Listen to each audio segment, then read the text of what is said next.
நம்ம ஜானகிக்கு என்னாச்சோ ஏதாச்சோ அப்படின்னு சொல்லிட்டு எல்லாருமே பதற ஆரம்பிச்சுறாங்க. ஏன்னா ஜானகியோட நிலைமை இப்போ ரொம்பவே மோசமா போய்கிட்டு இருக்கு. அதுக்கான காரணம், அதாவது முக்கிய காரணம் யாரு அப்படின்னு பாத்தீங்கன்னா வேற யாரும் கிடையாது, இந்த அஞ்சலி தான். ஏன்னா ஏற்கனவே எஸ்எஸ்கேவுக்கு போன் பண்ணி நம்ம கௌதம போட்டு தள்ள சொல்லிட்டாங்க. இப்போ எந்த ஒரு பிரச்சனையுமே கிடையாது, இந்த சொத்துலயும் எந்த ஒரு பிரச்சனையும் கிடையாது அப்படி இப்படின்னு சொல்லிட்டு இங்க இப்போ நம்ம அஞ்சலி வந்து பாத்தீங்கன்னா ரொம்பவே ஜாலியா இருந்துட்டு இருக்கான். இந்த மாதிரி ஒரு நிலைமை வந்து பாத்தீங்கன்னா இருந்துட்டு இருக்கும்போது இப்போ இந்த ஜானகி கிட்ட, அதாவது இந்த அஞ்சலி இருந்துட்டு, என்னத்த நீங்க நிறைய ப்ரே பண்ணிட்டு இருக்கீங்க, ஆனா நீங்க அந்த கடவுள்கிட்ட ப்ரே பண்றதெல்லாம் ஒண்ணுமே நடக்காது. கௌதம் உங்ககிட்ட கிடைக்க போறது கிடையாது. அது மட்டும் இல்லாம ஏற்கனவே எஸ்எஸ்கேக்கு போன் பண்ணி சொல்லி கௌதம தீர்த்து கட்ட சொல்லிட்டேன் நானு. எதுக்காக? உங்க மகன் தான் இல்லல்ல, இந்த குடும்பத்தோட வாரிசு தான் இல்லல்ல அவன், அப்புறம் எதுக்காக அவன் உயிரோடு இருக்கணும்? நான் கௌதம தீர்த்து கட்ட சொல்லிட்டேன் அப்படின்ற மாதிரி வந்து என்ன சொல்றாருன்னு தரான். இதை கேட்டதும் நம்ம ஜானகிக்கு பயங்கரமான அதிர்ச்சி. நீங்க இப்ப கூட ஒண்ணுமே இல்ல, நான் சொல்றத மட்டும் அப்படியே செஞ்சீங்க அப்படின்னா, அதாவது உங்க சொத்து எல்லாத்தையுமே உங்க 2 பிள்ளைங்களுக்கு மட்டும் வந்து பாத்தீங்கன்னா நீங்க எழுதி வச்சீங்கன்னா, நான் கௌதம எதுவும் பண்ண சொல்ல போறது கிடையாது.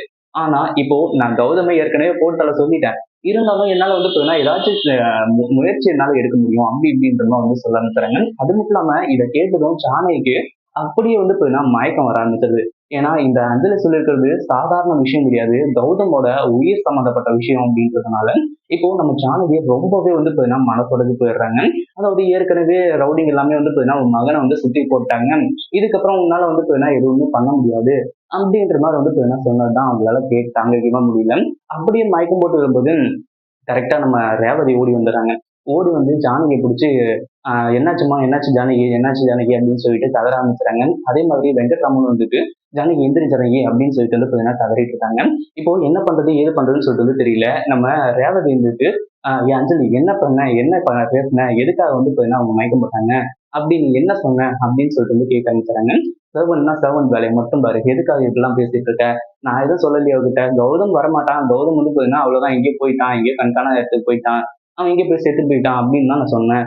வேற நான் எதுவும் நான் சொல்லலையே, நான் உண்மையை தானே சொன்னேன் அப்படின்னு சொல்லிட்டு இந்த அஞ்சலி வந்து சொல்ல ஆரம்பிச்சுறான். இவங்க எல்லாருக்குமே பயங்கரமா கோவம் வர ஆரம்பிச்சிருது. அதே மாதிரி வந்து பாத்தீங்கன்னா நம்ம வெங்கட்ராமன் வந்துட்டு இந்த அஞ்சலி மேல பயங்கர கோவப்படுறது மட்டும் இல்லாம அந்த ஒரு நேரத்துல அஞ்சலியை போட்டு பொளந்து கட்டிடலாம்னு சொல்லிட்டு அவருக்கு வந்து தோணுது. ஆனா என்ன பண்றது, வேற வழி இல்ல, சைலண்டா தான் இருந்தாகணும் அப்படின்னு சொல்லிட்டு சைலண்டா இருக்காங்க.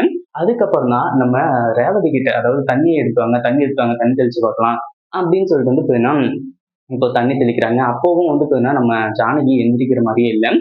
நீங்க உடனடியா போன் பண்ணுங்க, டாக்டருக்கு போன் பண்ணுங்க சார். இப்போ வந்து டாக்டர் வந்து செக் பண்ணாதான் என்ன ஒண்ணும் சொல்லுவாங்க. ஜானகி வந்து பாத்தீங்கன்னா எதுவும் ஆகாது, நீங்க கவலைப்படாதீங்க அப்படின்னு சொல்லிட்டு டாக்டர் வந்து பாத்தீங்கன்னா போன் பண்றாங்க. டாக்டரும் கிளம்பி நேரா வந்துடுறாங்க. அவங்களோட குடும்ப டாக்டர் நம்ம ஜானகி வந்து டெஸ்ட் பண்றதுக்காக. டெஸ்ட் பண்ணிட்டு, ஏன் இவ்வளவு கேர்லெஸ்ஸா இருக்கீங்க, இவங்க எதுவுமே சாப்பிடலையா, எத்தனை நாள் ஆச்சு சாப்பிட்டு, இவ்வளவு வீக்கா இருக்காங்க அப்படின்னு சொல்லிட்டு வந்து பாத்தீங்கன்னா அவங்க ஒரு பக்கம் கத்த ஆரம்பிச்சுறாங்க. இத பத்தி நீங்க என்ன நினைக்கிறீங்க? இந்த ஒரு இன்சிடென்ட்ல நம்ம ஜானகியோட உயிருக்கு எதனா ஆபத்து வருமா அப்படின்றத கமெண்ட் பண்ணுங்க. இந்த வீடியோ பிடிச்சிருந்தா லைக் பண்ணுங்க, ஷேர் பண்ணுங்க. இப்பதான் நம்ம சேனலுக்கு ஃபர்ஸ்ட் டைம் வரீங்க அப்படின்னா சப்ஸ்கிரைப் பண்ணிக்கோங்க.